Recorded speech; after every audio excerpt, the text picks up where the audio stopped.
வணக்கம். ஆகாஷவாணி திருச்சிராப்பள்ளி. மாநில செய்திகள் வாசிப்பவர் சத்யநாராயணன். தலைப்புச் செய்திகள். கோடைக்காலம் தொடங்கியுள்ள நிலையில் நீர் சேமிப்பின் அவசியத்தை பிரதமர் திரு நரேந்திர மோடி மனதின் குரல் நிகழ்ச்சியில் வலியுறுத்தியுள்ளார். தமிழக சட்டப்பேரவை தேர்தலுக்கான வேட்புமனு தாக்கல் நாளை தொடங்குகிறது. அஇஅதிமுக, தவேக கட்சிகள் தங்கள் இறுதி வேட்பாளர் பட்டியலை இன்று வெளியிட்டுள்ளன. குருத்தோலை ஞாயிறு உலகெங்கிலும் உள்ள கிறிஸ்தவ மக்களால் இன்று கடைபிடிக்கப்படுகிறது.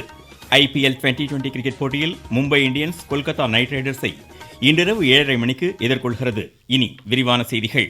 மேற்காசியாவில் நிலவும் சூழலால் ஏற்பட்டுள்ள சவால்களை அனைவரும் ஒருங்கிணைந்து எதிர்கொள்ள வேண்டும் என்று பிரதமர் திரு நரேந்திர மோடி கேட்டுக்கொண்டுள்ளார். அகில இந்திய வானொலியில் மன் கி பாத் மனதின் குரல் நிகழ்ச்சியில் இன்று உரையாற்றிய பிரதமர், எரிபொருள் தட்டுப்பாடு உள்ளிட்டவை தொடர்பாக பரவும் வதந்திகளை மக்கள் நம்ப வேண்டாம் என்றும் அரசின் அதிகாரப்பூர்வ தகவல்களை மட்டுமே பின்பற்றுமாறும் கேட்டுக்கொண்டார். வளைகுடா நாடுகளில் வசிக்கும் லட்சக்கணக்கான இந்தியர்களுக்கு தேவையான உதவிகளை வழங்கி வரும் நாடுகளுக்கு பிரதமர் நன்றி தெரிவித்துக் கொண்டார்.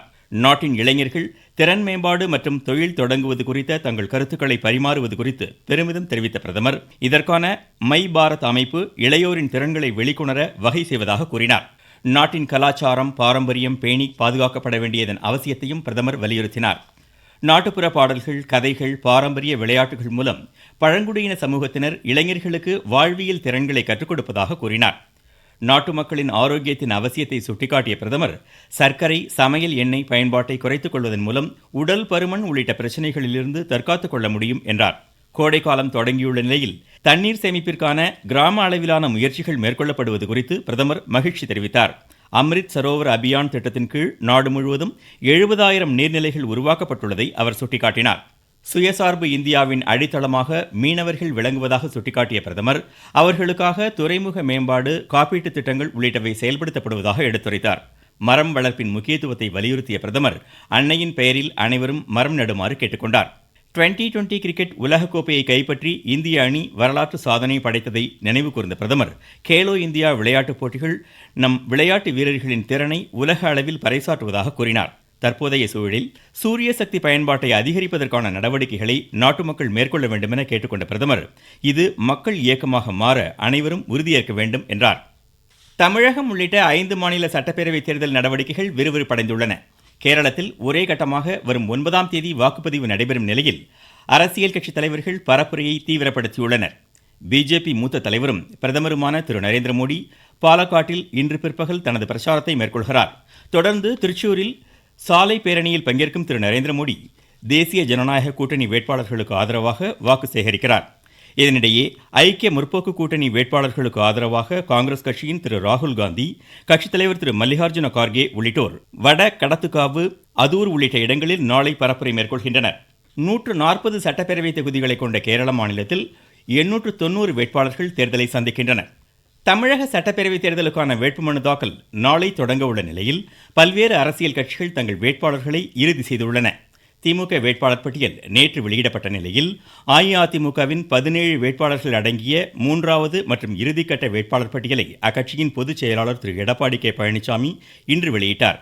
இதனையடுத்து தேசிய ஜனநாயக கூட்டணியில் 167 தொகுதிகளில் போட்டியிடும் அஇஅதிமுக தனது வேட்பாளர்களை இறுதி செய்துள்ளது. இதனிடையே தமிழக வெற்றிக் கழகம் 234 தொகுதிகளில் போட்டியிடும் வேட்பாளர்களை இன்று அறிவித்துள்ளது. கட்சித் தலைவர் திரு ஜோசப் விஜய் சென்னை, பெரம்பூர், திருச்சி கிழக்கு ஆகிய 2 தொகுதிகளில் போட்டியிடுகிறார். கச்சத்தீவை மீட்க மத்திய அரசிடம் வலியுறுத்தப்படும் என்று அஇஅதிமுக பொதுச் செயலாளர் திரு எடப்பாடி கே பழனிசாமி தெரிவித்துள்ளார். தூத்துக்குடியில் இன்று செய்தியாளர்களிடம் பேசிய அவர், மீனவர்களின் நலனுக்கான திட்டங்கள் செயல்படுத்தப்படும் என்றார். தமிழகத்தின் அனைத்து மாவட்டங்களிலும் 100% வாக்களிப்பை வலியுறுத்தும் பல்வேறு நிகழ்ச்சிகள் நடைபெற்று வருகின்றன. வேலூர் மாவட்டத்தில் வாக்காளரிடையே விழிப்புணர்வு ஏற்படுத்த வேலூர் கோட்டையின் எறும்பு திண்ணி சின்னம் அறிமுகப்படுத்தியுள்ளதாக மாவட்ட தேர்தல் அலுவலர் திருமதி சுப்புலட்சுமி தெரிவித்துள்ளார். வேலூர் மாவட்டத்தினுடைய வாக்காளர் விழிப்புணர்வுக்கான அடையாளமாக அமிர்தி காடுகளிலே காணப்படுகிற இந்த எறும்பு தீனியை எங்களுடைய ஸ்வீப் மாஸ்கெட்டாக நாங்கள் அறிமுகம் செய்து வேலூர் கோட்டையன் என்ற பெயரோடு அனைவரும் கண்டிப்பாக ஏப்ரல் 23ஆம் நாள் வாக்களிக்க வேண்டும் என்பதை வலியுறுத்தும் வகையிலே விழிப்புணர்வுக்காக ஏற்படுத்தி இருக்கிறோம். திருப்பத்தூரில் விளையாட்டு வீரர்கள், அரசு அலுவலர்கள் பங்கேற்ற வாக்காளர் விழிப்புணர்வு பேரணியை தொடங்கி வைத்த மாவட்ட தேர்தல் அலுவலர் திருமதி சிவசவுந்தரவல்லி அனைவரும் தவறாமல் வாக்களிக்க வேண்டும் என கேட்டுக்கொண்டார்.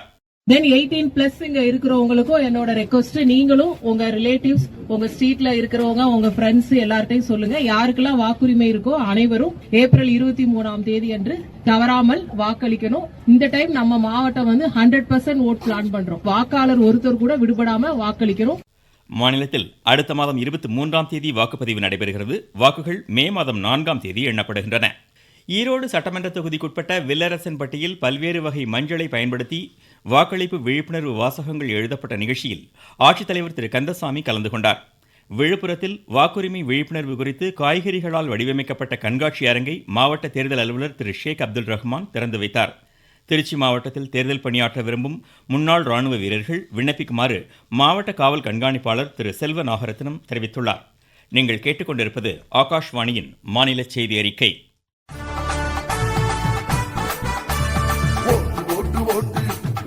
பணம் ஈட்டுவோரை ஓட்டு ஓட்டு ஓட்டு காட்டு காட்டு காட்டு உன் வாக்குரிமை வலிமையை நீ காட்டு காட்டு காட்டு. எந்த வடிவத்திலும் இலவசங்கள் ஏற்காதே, பல்லை எண்ணிக்கின்ற பரிசுகளை தீண்டாதே. வெகுமானத்தால் உன் தன்மானத்தை யாரிடமும் விலை பேசாதே. ஓட்டுக்கு பணத்தை நீட்டுவதும் குற்றமே, ஓட்டுகளை கை நீட்டி வாங்குவதும் குற்றமே. கிறிஸ்தவர்களின் தவ காலத்தின் முக்கிய நாளாக கருதப்படும் குருத்தோலை ஞாயிறு இன்று கடைபிடிக்கப்படுகிறது. இந்நாளையொட்டி தூத்துக்குடி பனிமயமாதா, நாகர்கோவில் கோட்டார் புனித செவேரியார் தேவாலயம், பூண்டிமாதா பசிலிகா உள்ளிட்ட அனைத்து தேவாலயங்களிலும் குருத்தோலை பவனியுடன் சிறப்பு திருப்பலிகளும் நடைபெற்றன. நாகை வேளாங்கண்ணியில் நடைபெற்ற குருத்தோலை பவனியில் ஏராளமானோர் பங்கேற்றதாக எமது செய்தியாளர் தெரிவிக்கிறார். கிறிஸ்தவர்களின் தவக்காலத்தில் முக்கிய நாளாக கருதப்படும் குருத்தோலை ஞாயிறையொட்டி இன்று காலை வேளாங்கண்ணியில் குருத்தோலை பவனி நடைபெற்றது. இதில் பல்வேறு இடங்களிலிருந்து வந்திருந்த ஆயிரக்கணக்கான பக்தர்கள் கலந்து கொண்டனர். குருத்தோலை பவனில் கைகளில் குருத்தோலைகளை ஏந்தி உன்னதங்களிலே ஓசன்னா, தாவீதின் மைந்தனே ஓசன்னா, ஆண்டவர் பெயரால் வருகிறவர் ஓசன்னா என ஓசன்னா பாடல்களை பாடி பவனியாக சென்றனர். நாகையிலிருந்து செல்வன் ஜெபராஜ். தவ காலத்தின் நிறைவாக வரும் 5ஆம் தேதி ஈஸ்டர் பண்டிகை கொண்டாடப்பட உள்ளது. திருவாரூர் அருள்மிகு ஸ்ரீ தியாகராஜசுவாமி திருக்கோவில் ஆழித்தேரோட்டம் தற்போது நடைபெற்று வருகிறது. இது குறித்து எமது செய்தியாளர். திருவாரூர் தியாகராஜ சுவாமி திருக்கோவிலின் ஆழித்தேர் திருவிழா இன்று காலை துவங்கி வெகு விமர்சையாக நடைபெற்று வருகிறது.